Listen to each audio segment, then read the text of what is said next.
Koi CBD has been a leader in the hemp wellness space since their start in 2015. The company is family-owned and community-focused. They have an expansive product range, including broad and full-spectrum CBD products and more, in tinctures, gummies, vapes, topicals, and even CBD for pets. All of their products are third-party tested by accredited laboratories to ensure potency and purity, and lab results are posted online for consumers to access. They have over 11,000 positive reviews posted on their website. Koi products are offered at thousands of retail locations nationwide. They offer discount programs through their website for veterans, as well as a Koi Rewards loyalty program to earn discounts and a subscribe and save service. So go to koicbd.com, that's KOICBD.com, and enter discount code NOWELL, NOWELL, for 20% off a single order through the end of January 2022. Thank you so much for your support.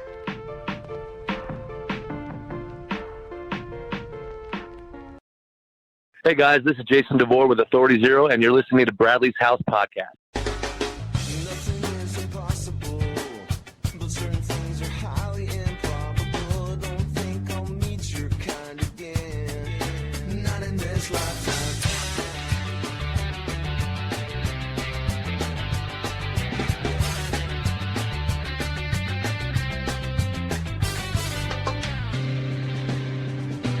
Hey guys, welcome back. Come on in. Join us for the very last episode of Bradley's House Podcast for 2021. I am your co-host, Jarett Orr. She is the executive director of the Knoll Family Foundation, Ms. Kellie Knoll. Kellie, how you doing today? I'm doing very good. How are you? Happier than a puppy with two Peters, Kellie. I am always excited for a new episode of Bradley's House. As our listeners are listening to this, there's only a few days left to get all your New Year's resolutions figured out. Yes. Yeah, so it's actually my New Year's resolution, my doctor helped me out with it. I went to my doctor and he told me that I need to eat more McDonald's. I doubt that. I really doubt that. Okay, all right. What he said was eat less Taco Bell, but I was picking up what he was putting down. So that's my resolution, and it was an awesome 2021, and we are going out with a bang. Kellie, who's today's house guest? Today we have another awesome artist from the house that Bradley built from Tacoma, Washington, a phenomenal hip-hop reggae artist, Sean The Shaman. Sean, thank you so much for being with us. Greetings, beautiful people. Thank you for having me. What a joy. What a joy to be here. You're up in Washington, and we were just kind of talking about this a little bit before we started recording. Jarett is in Buffalo, New York. Anna, our producer, is in Saskatchewan, Canada. I'm down in Southern California. You're up in Tacoma, Washington. I feel like we've got most of the corners covered on this continent with you. If we just had someone in Florida, we'd be set. But so... You're originally from there, right? Literally, right? No. You're originally from Tacoma area? I'm from a part of correct. I'm from a part of Tacoma called Spanaway, Washington. So if you can imagine Tacoma being the large metropolis, kind of like they say like LA County, but like Long Beach is its own identifiable distinguished place within LA County. Or Inglewood is its own distinguished, or Compton. Spanaway is definitely its own distinguished spot. That's where I grew up. But now, I reside in Tacoma, and I mean, it blows my mind how many people come through Tacoma. Jarett was just telling me a moment ago about how he's caught a few concerts at the Dome out here, Tacoma Dome, which is great. And recently, I actually bumped into Kyle Smith out at the Airport Tavern on South Tacoma Way. He was playing with his band, and that was really a joy. And so Washington is here, man. The house has some extended bedrooms up in Tacoma, and I want to shout out Ethan Tucker over in Lacey, Washington. He's a little bit more further south, but stone's throw away. Right on. I love Kyle. I'm so stoked that you ran into him. He's a great friend of the foundation. He's been on the show. Of course, he was on the album, and he's very seldom seen without his Bradley's House hat on, which of course just makes him very near and dear to my heart. But he's a great guy for sure. Yeah. Super good looking. Yeah, we were both rocking it at his show. yeah, he saw my hat from the stage, and he was just kind of like staring at me for a second, like, wait a minute, how's that? What is that? Like, because it's kind of, I feel like when you wear that hat, it's pretty distinguishable. Like, if people know what it is and what's going on and what the dealio is with that hat, it's like an inside, it's like a secret club. It feels like sometimes, So, Right. what a joy. What a Well, we're joy. trying to get the secret out. We don't want it to be secret anymore. We want everyone to join. Guys, don't let them have a secret club. Go buy a hat. You know what I mean, though? Like, no, Yeah. I know. You're in the know. yeah, no, and that's we promote it. We promote it at every event I do. I've been playing a lot of shows this year, and every single show I've done, we talk about the foundation, and we talk about the meaning behind the album, and we have some pamphlets and some flyers, and it's just really, the Bradley's House album, it changed my life, man. So it definitely impacted my world in a way that as an up-and-coming artist, super thankful to be a part of it. And that whole story of how I even got on that project is just really serendipitous and very... Well, tell us. We want to hear. Yeah, so Ethan Tucker, Silverback artist, good guy, managed by John Phillips and Dalton and them. And, he was... The year was I think it was 2019. It was November 2019, and I was playing a show in Olympia, Washington, which is just outside, like where Ethan stays. And at the time, I was in this band, and I wanted so badly. My band was headlining it, and my band was kind of like a Sublime-ish kind of like. We were basically trying to recreate that vibration, right? So I was on stage. Yeah. I had turntables, and I would also rap. So if you can imagine a five-piece band doing like reggae, rock, hip hop. And then my role was kind of to be like the Mike Shinoda and the Mr. Pond. Shout out to Linkin Park. I was kind of doing both. And I love Mike Shinoda. Yeah, I do too, man. And so actually, I just got my Spotify, whatever that thing is where they tell you the wrap up of the previous year, and that was my #1 most listened to artist. Is that right? Shout out to Mike. Mike, when you hear this, dude, we love you. That's right. Come on the show. Yeah, come on the show. Come hang. Let's do a collab. Have your people call our people. Right. Yeah. So you were playing, Yeah. So, well, what happened is I had been Sean the Shaman, the DJ, for a number of years, and then I took a break for a couple years just to work, kind of like slow my life down, and I got into nonprofit work and helping the homeless and stuff like that. Wow. Being in this band was what brought me back to music, and I felt very free because as a DJ, I had amassed a lot of popularity here in the Pacific Northwest, and I was playing all these massive corporate things and all this crazy stuff. And but I just felt kind of disingenuous. I was very popular, and a lot of people like wanted to be around me, but it wasn't.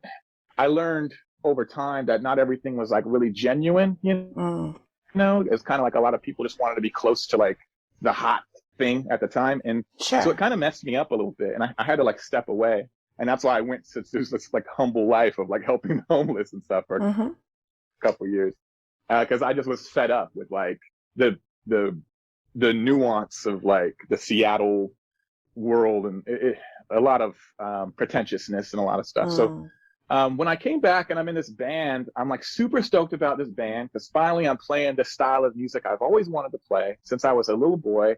I remember the first time I heard What I Got. It just blew my mind. It was on Dave Mirra's Freestyle BMX, a video game from like the PlayStation back in the day. So anyway, long story short is I loved my band, but a lot of people didn't. A lot of people didn't think it was that great. Like they liked the singer, but and so what's crazy is I'm pulling the strings from like, I'm pulling on like favors from like the DJ time when I was like the hottest dude out here DJing. And people are like, all right. We'll book your band. Yeah, you can headline. And this one promoter's like, look, dude, I'll book your band, but can you come out and rap like you used to do like a year ago? Because for a little bit I had like these solo songs like Love is Free and Perseus and all these other records that are now coming out.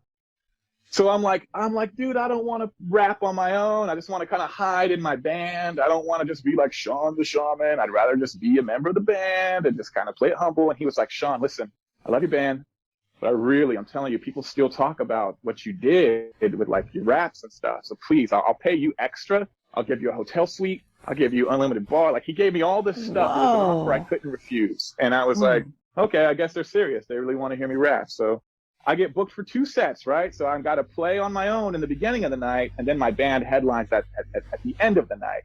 And to kind of make it quick, I'm rapping my music on stage. One of those songs being Love Is Free, and some of these other records that are due to come out. And man, I had a tremendous impact on that audience. And when I got off stage, I'm like drenched in sweat, and I'm like wiping my sweat off at the VIP and just like drinking. And this tall guy with these dreads comes up to me, and he's like, "Hey man, I really love what you did. It really touched my soul, man." And I was like, "Thank you so much, bro." And he's like, "I'd love to work with you sometime." And I was like, "Oh, cool, man." And I was like, I took my phone out and I was like, "How do I spell your name?" And he was like, "It's Ethan, man. ETHANTUCKER." Yeah. And I was like, as he's telling me this, I'm kind of like, I had seen his face before, and I've seen him like sell out shows in Tacoma, and like I knew that he was like, it was kind of clicking in my head, but I'd never met him before. And so I'm just kind of playing it like really like, okay, whatever. And this happens all the time. And once that was done, and I mean, it was a big show, probably like 500 people, I don't know, 600 people. It was a big show. And apparently Ethan at the time, he hadn't been out of the house in some time. Like, he didn't come out and go to shows like that in his hometown. Wow. This was like one very special. They kind of bent, the guy who was the promoter who got me to rap kind of like kept like bending his wrist and was like, "Come on, man, you got to come. You know, it's going to be big. It's going to be a lot of people. It's the night before Thanksgiving." We called the show Funksgiving. It was very funky and fresh. And yeah, so that's kind of how I met Ethan. And then I'm at his house, you know, a day or two later. I did not like let that time pass, you know. Good for you. And and so I go over there, and Ethan begins to tell me that he had this dream like the night before he met me, or like he had this dream and he woke up from it and he wrote this song. And this song, he's like, "Dude, I think you're supposed to be a part of this song. I just felt it when you rapped your song Solomon's Temple," because that's another record coming out. And he was like, "That really touched my soul, and this kind of goes with my dream. And, you know, what do you think about this?" And so he shows me this song. It's called Bad Man. And I was like, I had already kind of had the scribe of the lyrics kind of etched into my heart. You know, I kind of walk around with these rhymes or poems that I've written over the years, or sometimes I just get in my phone and I have like a divine inspiration to just write something. And he shows it to me. I drop this crazy verse on him. He looks at me like, you know, what the heck just happened? And then he's kind of like, "Yo, so that was really great. That was really fast. And like, that was great. Like, I feel so honored that you're here." He was like, "So my label wants me to be a part of this Sublime tribute record. And, you know, would you like to be on that with me?"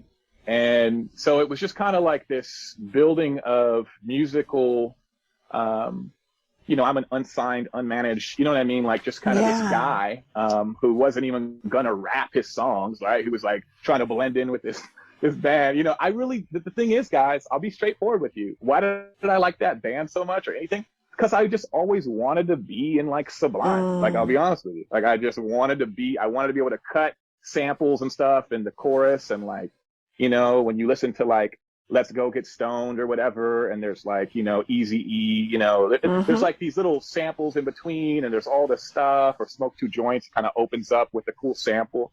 I always wanted to contribute that type of stuff to music and do it live. And so here I am now in this house with Ethan, and he's like, I brought my turntables over, and he's like, "Yeah, can you just like scratch a lot?" And I was just like, okay. And then like I laid on all these scratches, and I didn't really want all the scratches on there like that. I thought I was just giving him, you know, cutting room floor stuff, like pull this, pick this, pull that. He's like, "No, I love it." He's like, "I love it. This is exactly what I want. It's different. Wow. It's cool. It's you. It's Tacoma and Olympia." And we kind of started realizing, like, to kind of talk about the Northwest a little bit, you know, I'm the only, you know, he's the only guy. We'll start with Ethan. He's the only guy out here that's like connected to that world, that slightly stupid world, that you know what I mean, that world of the Silverback, the John Phillips. Right. There's no one else out here connected to that. We have artists out here that, you know, I mean, we have so many great people who've come from the Northwest, so many rock bands and DJs and different things, Macklemore, right? But as far as that pocket of reggae and just dopeness, like that vibe, you know, there's not a lot. And I didn't really know, because we just did the music so naturally, and then we just start hanging out all the time. And now he calls me his brother, and it's just like, now we're just like best buddies. And we just, it's super, super dope. But yeah, how I ended up on that project was simply just through I felt like the universe just kind of pulling me to this place out of my own, you know, quote unquote comfort zone. And then just like nailing the right moment at the right time. And I mean, we did that in 2019. The record didn't come out till 2021.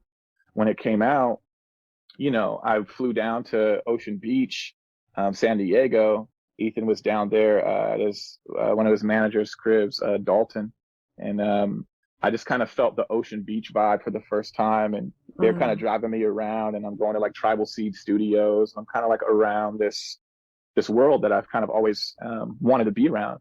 And I just, you know, I was just elated. I just felt so, you know, I just felt so lifted and so seen and kind of like honored by God, by the universe, just kind of honored. Like, you know, I kind of always knew that I wanted to be around that vibration, and that but when the record came out and it gets so many streams and so many people love it, and people, you know, it just kind of gave me this reality, like, oh, your voice can be heard around the world. You know, you can leave an impact, and you can do something good. You don't have to, you know, there's no one else out of Tacoma that could ever say that they were on something like that as of today. You know, it's just me. And there's no one else out of the Pacific Northwest besides me and Ethan that are in that vibration of all that. I mean, there's guys in Oregon like Edubius and Ian Young and those guys, but you know, Washington.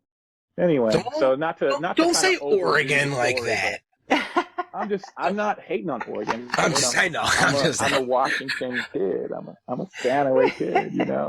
And I love Oregon. I love Bend and Portland and the whole thing. But that's an awesome story. And as I'm listening to it, I'm taking it in, and you're like, you know, you mentioned John Phillips, and you mentioned that, you know, you wanted to be like Sublime, and the samples, and you can go to episode 1 of John Phillips on here, and you can hear him talk about how much time he spent running around trying to clear all of Brad's samples and get approval. I know. Yeah, and then it was like, okay, we gotta, you know, we can't have this song. We gotta change that one. I gotta beg from this one. Hopefully this one doesn't know. So I'm just telling you, you know, just it's really cool and all. Just, you know, dot your I's and cross your T's, or it could get out of. What I love about that story is just that, you know, you had these dreams and desires, but you were still just out there doing something, you know. And I think that that's such a huge key to success, is that we don't always know how to accomplish what we want to do, but we have to be out just doing, you know. If you hadn't been out just doing something, there wouldn't have been that opportunity to meet Ethan, and, you know, the rest is history, as they say. So I think that's wonderful. It's very inspiring to hear, and I just love when everything comes together like that.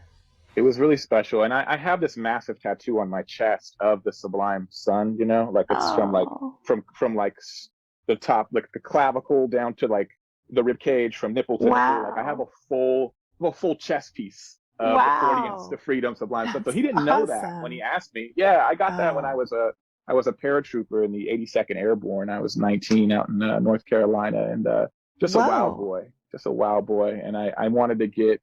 I have the Chili Peppers on my back, and then I have Sublime on my chest. So I think that the next thing is, you know, maybe I'll just bump into Anthony Kiedis at the grocery store or something.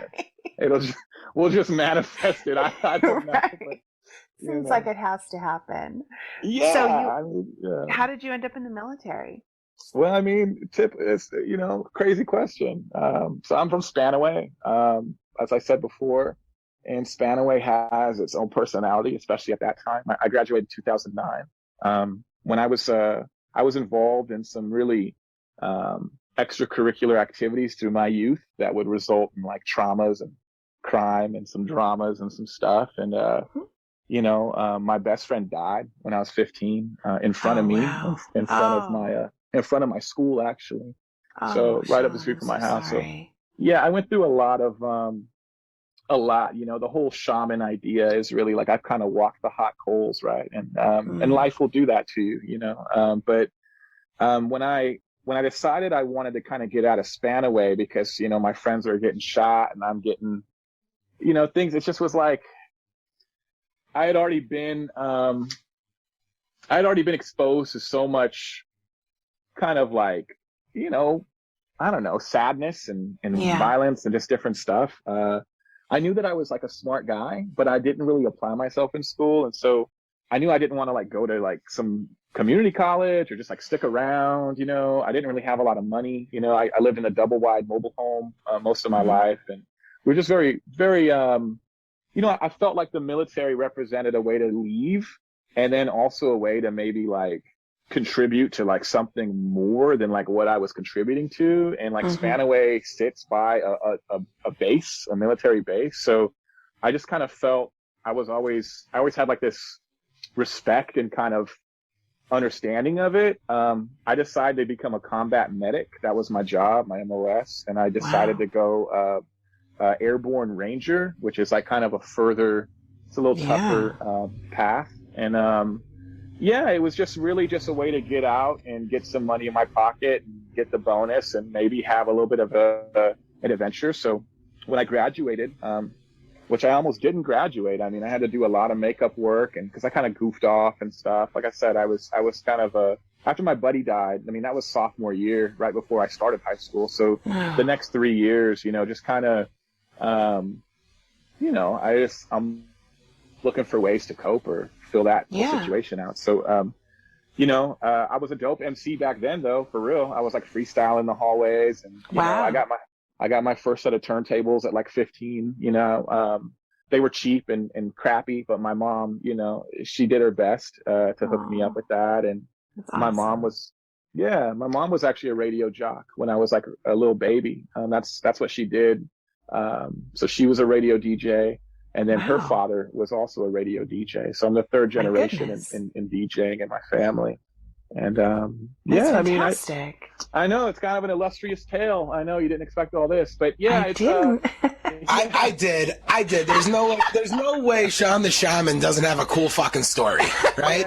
I mean, now I find out I'm fucking paratrooping and Sublime Sun tattoos. It's definitely a little better than I expected, but so you said you were a dope MC even back then, freestyling. Obviously, Sublime, we heard about that. Can you just tell us a little bit about who maybe your hip hop influences were? I mean, they changed over time. Growing up, my father had a big vinyl collection and was like a real purist for like old school music in general. So I grew up listening to everything from like hip hop and like top 40 stuff of the day.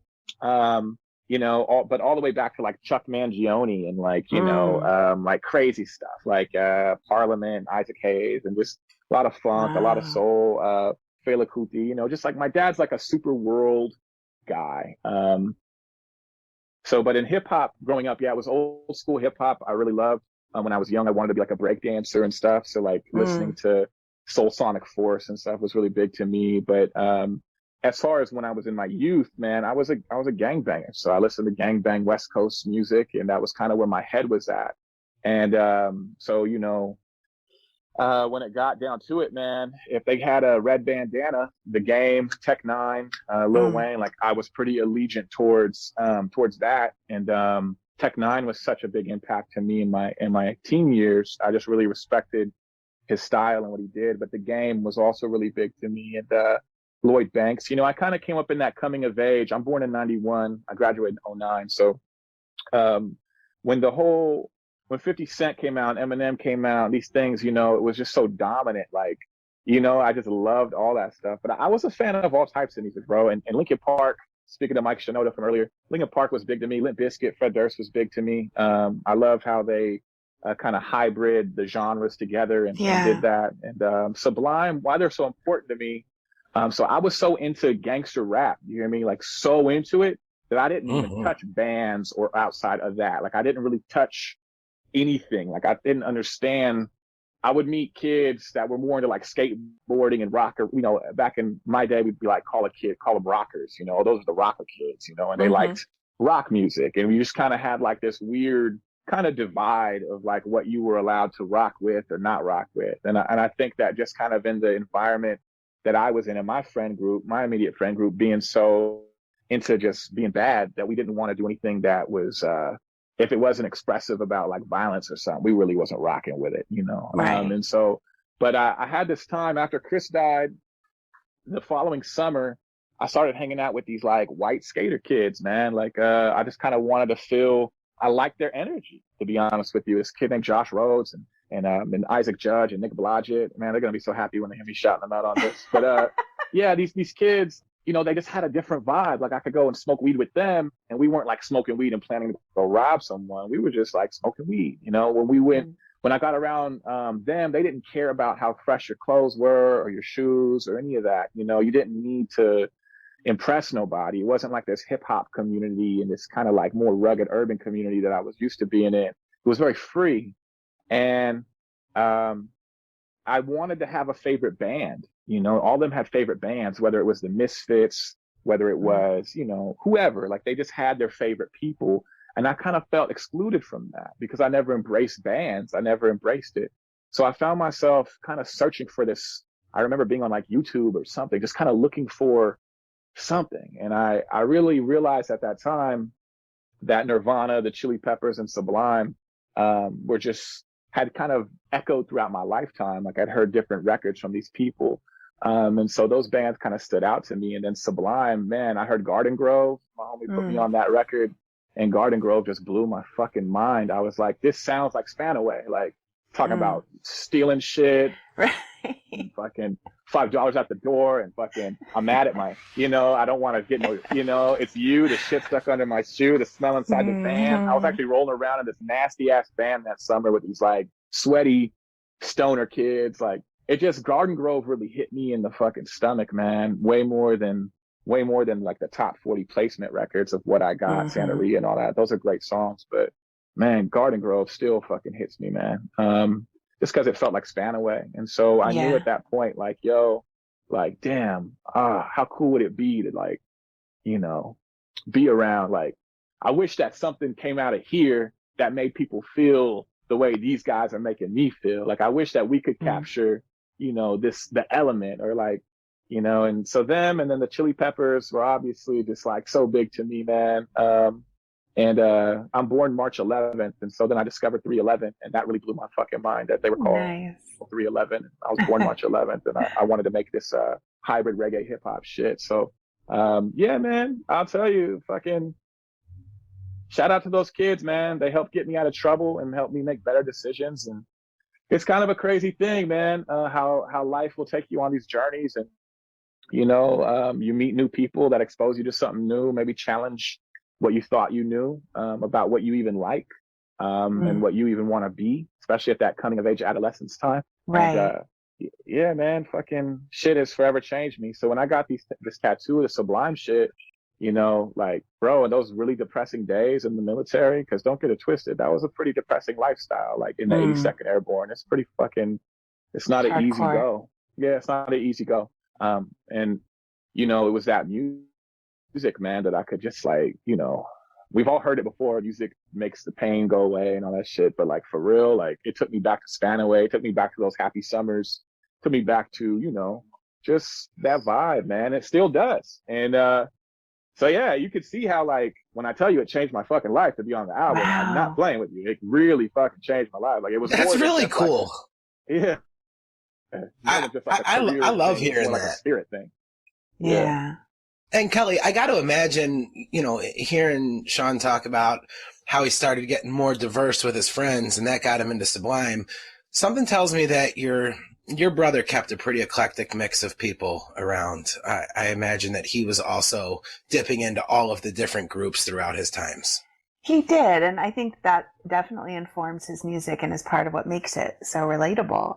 You know, I can't tell, I have this huge grin on my face right now just hearing how much you connected with the song Garden Grove, and all Brad was doing was just singing about his reality, but in such a raw, real way that people in completely different corners of the country could identify with it as well. And that to me is really powerful. And I think that that's what good music does, is it transcends the boundaries, whether it's, a geographic boundary or a generational boundary.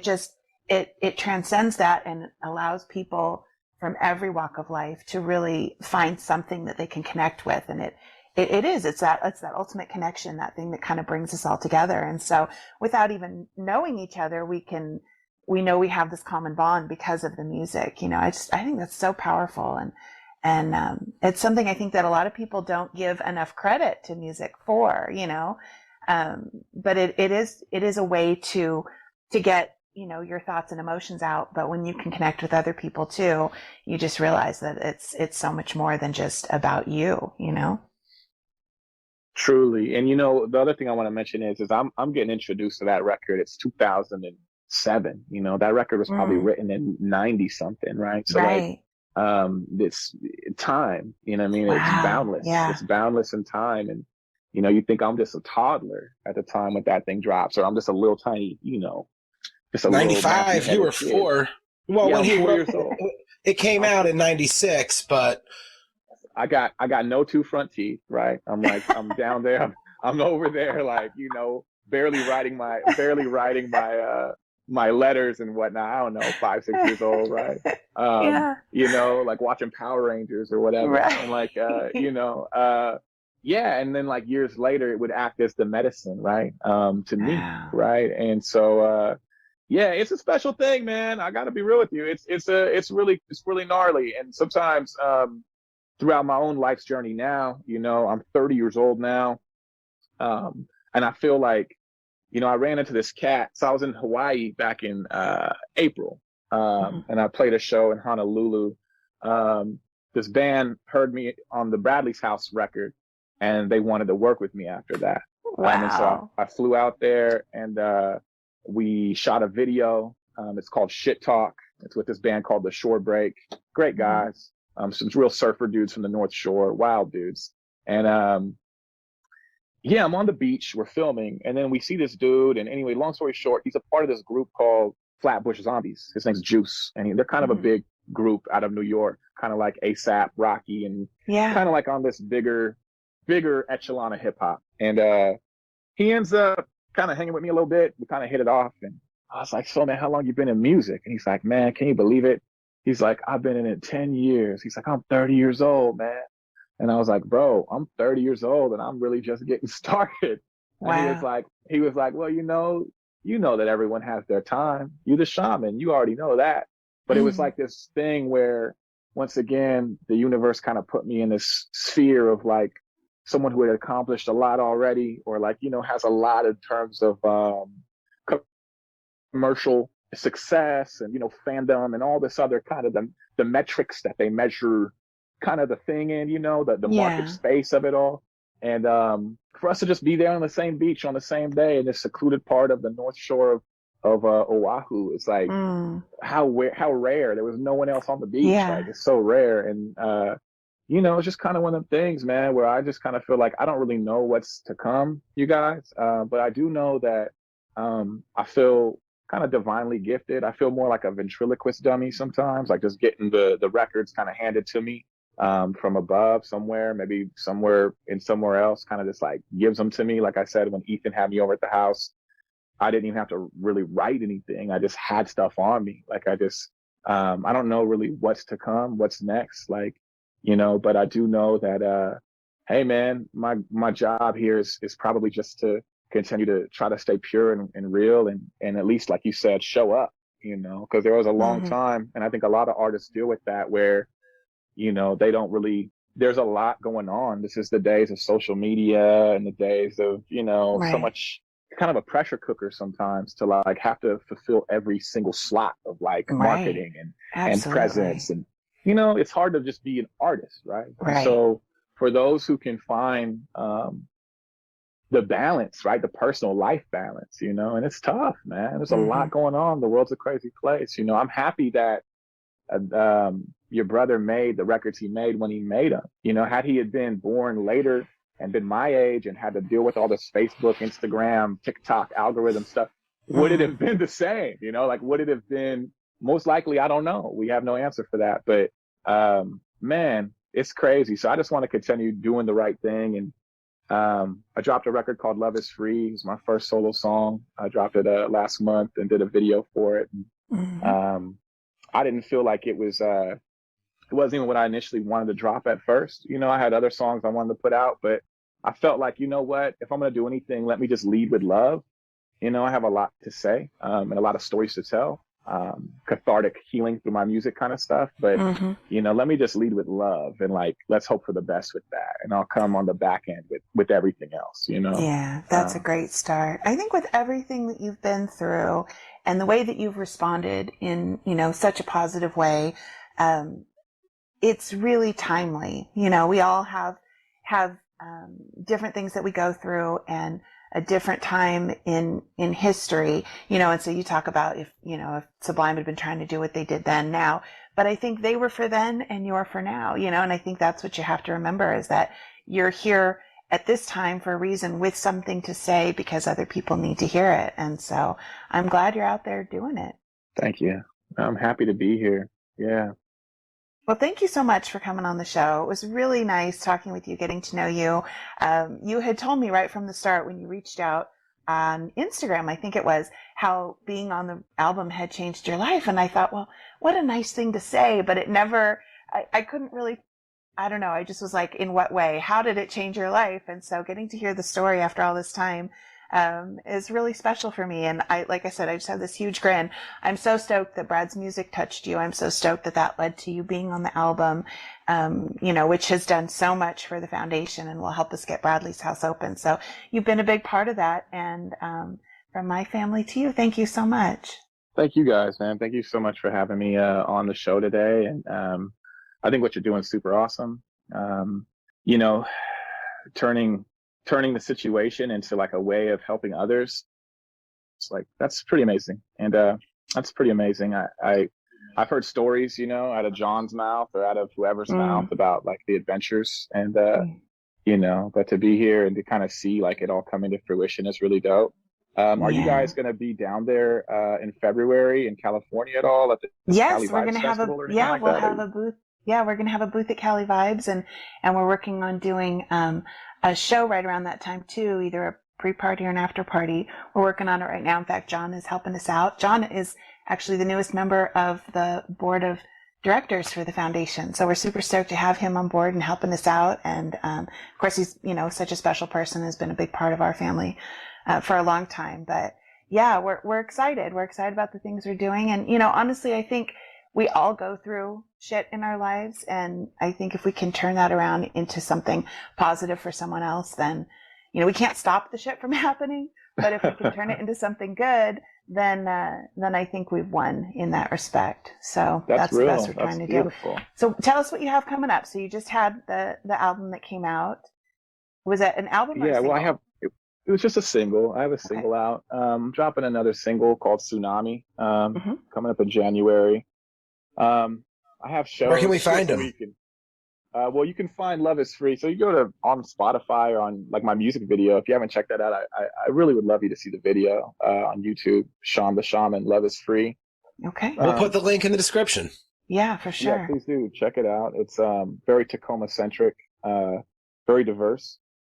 So that's that. So right now, if you were to try to listen to me, you'd hear the Steppin Razor song with Ethan, right? You'd hear Shit Talk with the Shore Break. And then you'd hear Love Is Free by Sean The Shaman. And right on. So yeah, so coming up is Tsunami and some other stuff. And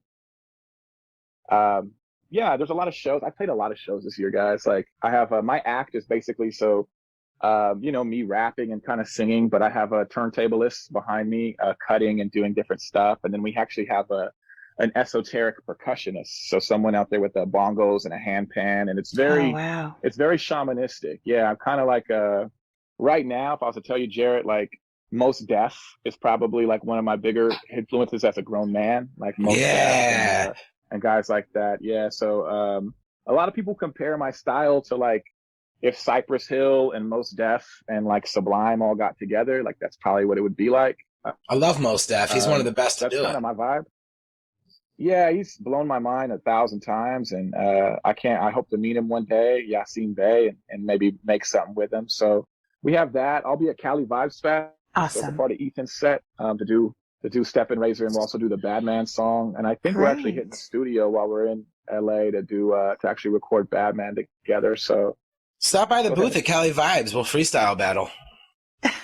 Yeah, that'd be great. Well, All and right. even if you guys are having a party or whatever, man, I don't know what your slots are like, but if you want someone to come and rap, man, I'd love to come out. I was thinking about bringing my DJ down there with me anyway. So, yeah, if you have open slots, let me know. Or even if you don't, whatever, Right I'll on. still We'll pull up to your talk. party. Yeah, man, Right on. a lot of great things, and man, I can't even begin to describe it all, man. I had a toy drive this December, so we did the Love Is Free toy drive in Tacoma, and Awesome. we gave a bunch of kids in the homeless shelters a bunch of toys. Oh, Just a lot that's of so love, great. man. It's just been a loving vibe, and so what you can expect from me coming up are like really amazing singles. Love Is Free is definitely more hip hop, like old school boom bap, most Def vibes. But the stuff that's coming out, Uh-huh. I've been kind of holding it, close to my chest, like the reggae hip hop blend that is, I think gonna really fuck the shit up, man. I think people are gonna be like, Right. what the fuck, And So where can people find you on social media? yeah, Sean the Shaman, SeanTheShaman, Sean the Shaman, and that's like that on all of it, man. Awesome. iTunes, Spotify, everything, YouTube. I have a lot of, you want to see what it looks like when I play live, you can check out SeanTheShaman.com. We have a lot of recap videos and music videos. Really, my website is popping right now. I Nice. actually woke up this morning to like 2 new t-shirt orders. I was like, oh, this is great. Right on. Haven't even been marketing heavy like that. But hey, man, it's December 29th. So what are you gonna do, man? It's Mm-hmm. 2 and 9 makes the 11. We're happy to There do you it. go. So There you go. yeah, Right 2022 is on. 22 is 11/11. We're hoping to manifest great things in this new year and build our friendship circles and try to make great records and live a balanced life, man. Absolutely. That's what we're here. Well, Being fearless. I look forward to Go ahead. meeting you at Cali Vibes. Yeah, I know, right? This is a lot of fun. Jarett, thank you so much, dude, for rocking, and Kelly, thank you. It's fun. Oh, no, man. Thank you. Well, Kelly, I know we say this after every single interview, but wow, Sean really did not disappoint.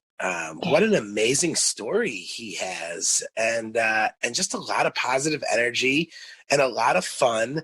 And I mean, here's a guy who's got the Sublime Sun tattooed on a quarter of his body, and somehow he ends up running into some people, and the next thing you know, he's on the House that Bradley Built compilation. And I just had a lot of fun hearing that story. Yeah, for sure. What a trip. I didn't even know about the tattoo. So that was really cool. I always get excited to hear about stuff like that. But yeah, definitely a cool guy. And I'm so happy that things are happening for him. Yeah, so much positivity. And I would encourage anyone who hasn't seen it already to check out his video for Love Is Free. Really good, really just, feel good reminders to love your fellow man. And it's just, I don't know, I found it very uplifting, and I was really stoked to have watched it. So that can be found on YouTube. And after we recorded, he actually had sent me some links, and I've heard some of his new unreleased music. Guys, it's pretty exciting, Kelly. So Awesome. yeah, really looking forward to that. And of course, you can catch Sean and so many of the other artists that we've had here on the podcast on the awesome compilation, The House That Bradley Built, available from our friends at law-records.com. Of course, you guys hear about us talk about it every week. That's because it's an awesome album, and all of the proceeds go directly towards getting Bradley's house up and open.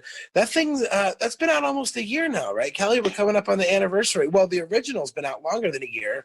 We're coming up on the anniversary of the deluxe edition. Of the deluxe. Yeah. I Yeah, can't believe January how fast 15th. this year's gone. It's really crazy, isn't it? Yeah, we're so fortunate that our friends at Law Records did this project for us.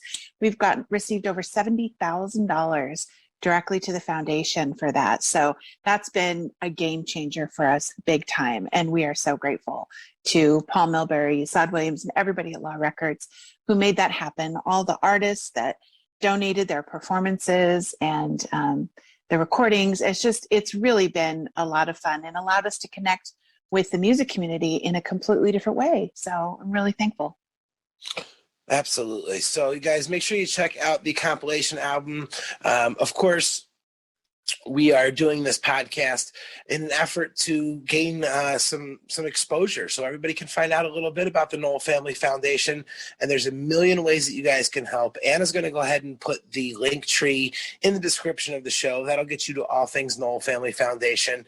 And, you know, for those of you who can, please donate $1 or $2. For those of you who can't right now, just help spread the word. Tell somebody about the podcast. Let them know about the album. Share the Knoll Family Foundation on social media.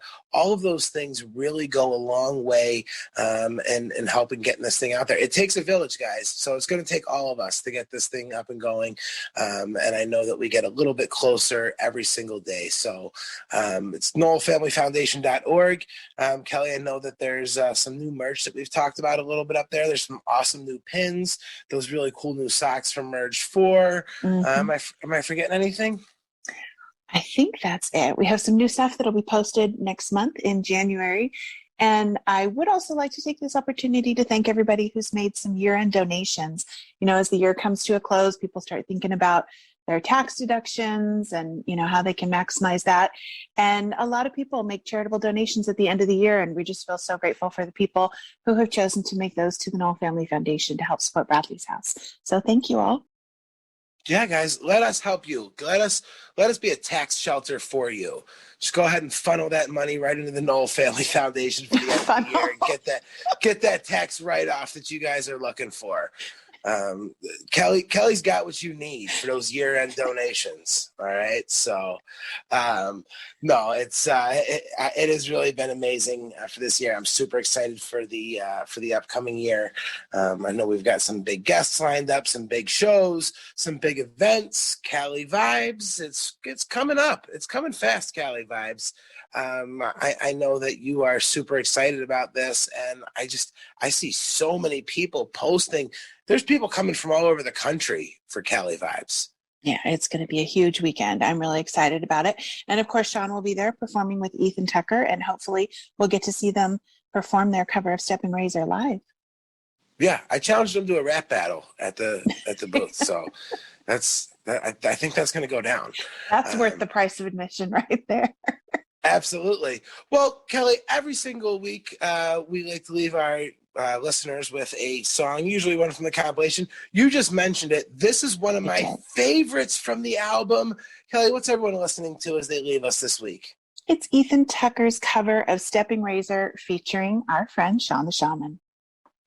Guys, thank you so much for joining us. It has been a wonderful 2021. Happy New Year to you and yours. Till next year. Next year. I'm Jarett Orr. She's Kelly Noel. We are out of time. You don't have to go home, but it's time to leave Bradley's house.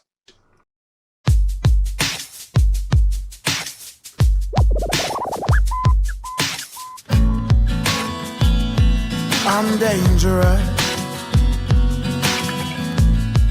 Don't watch my size, I'm dangerous. Steppin' razor, I'm dangerous. If you wanna live, treat me good. If you wanna live, I beg you treat me good. I'm like a walking razor, don't watch my size, I'm dangerous, so dangerous. Like a stepping razor, don't watch my size, I'm dangerous, so dangerous. Like a walking razor, don't watch my size, I'm dangerous, so dangerous. Don't watch my size, I'm dangerous. Don't watch my size, I'm dangerous.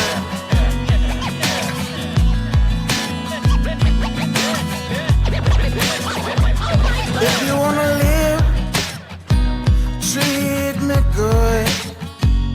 If you wanna live,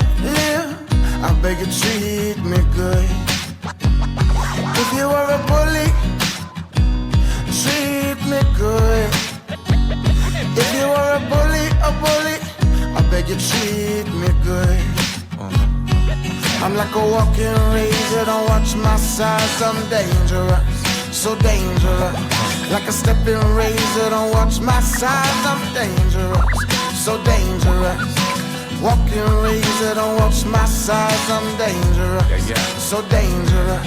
Like a stepping razor, don't watch my size, I'm dangerous, so dangerous. In the temple of my mind, I'm the light to the stone. We all live together, one spirit, one soul. Leaf of one tree, tree of one seed. Stepping like a razor, cutting through the crease. Oh, I told them bully long time ago, better treat me real good, much better than before. From the 253 to the LBC, magical methods are manifested to the beat. Like a walking razor, don't watch my size, I'm dangerous, so dangerous. Stepping razor, don't watch my size, I'm dangerous, so dangerous.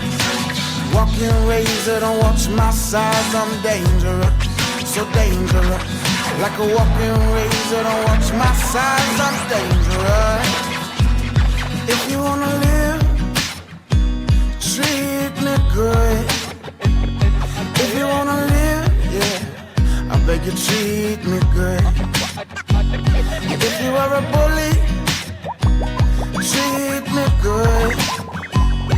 If you are a duppy, oh, I beg you treat me good. Like a walking razor, don't watch my size, I'm dangerous. Stepping razor, don't watch my size, I'm dangerous. Like a walking razor, don't watch my size, I'm dangerous. Stepping razor, don't watch my size, I'm dangerous.